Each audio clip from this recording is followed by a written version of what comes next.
You're watching the Fox 5 Morning News at 8.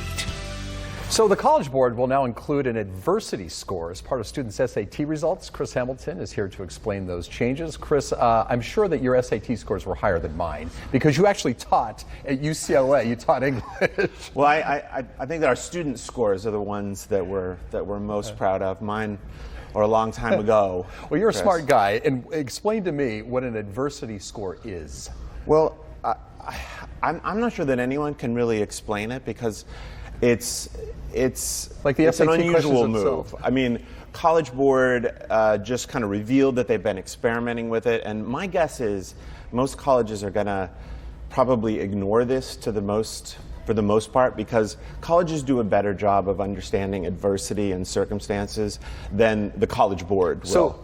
So is this to make up for someone who was disadvantaged socioeconomically growing up? Is that the idea behind this?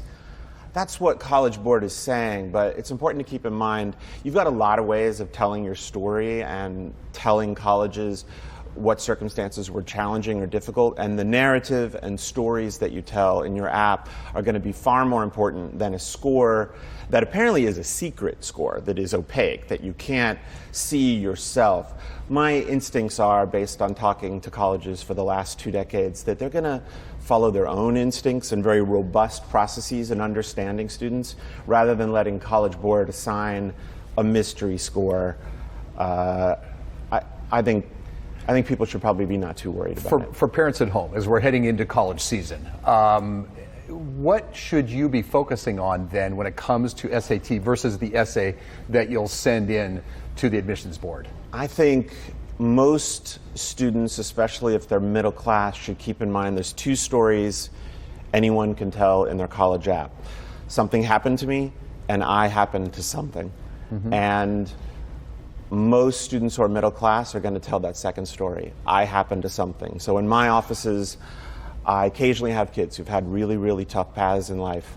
I mostly have kids who've made tough paths for other people less tough. So the trick here then, and that you say is a bit tenuous, is how to take something that is so subjective, an adversity that you grew up with, and make it empirical, a score.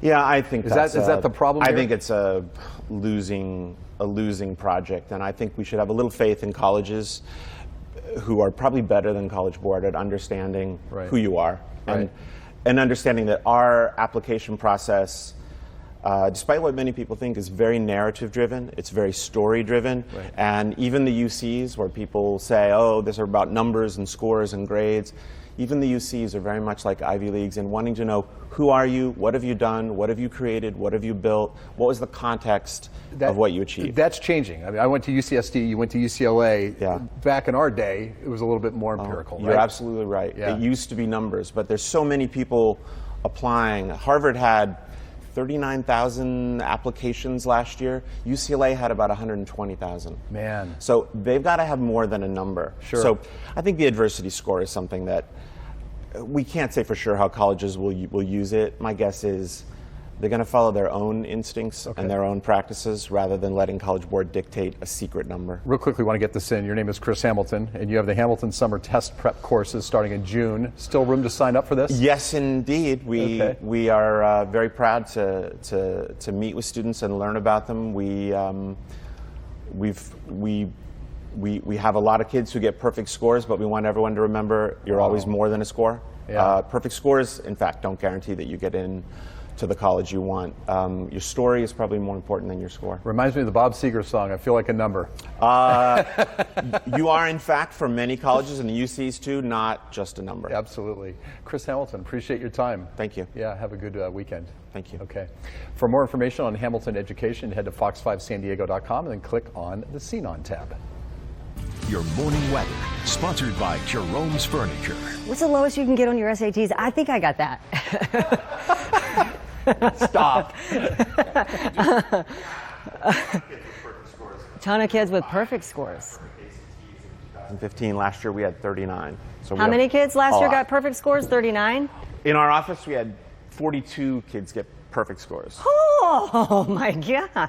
I don't even know what that's Nebraska like last at year, all. there were 17 in the state, and the governor had a party for them all. San Diego kids are smart.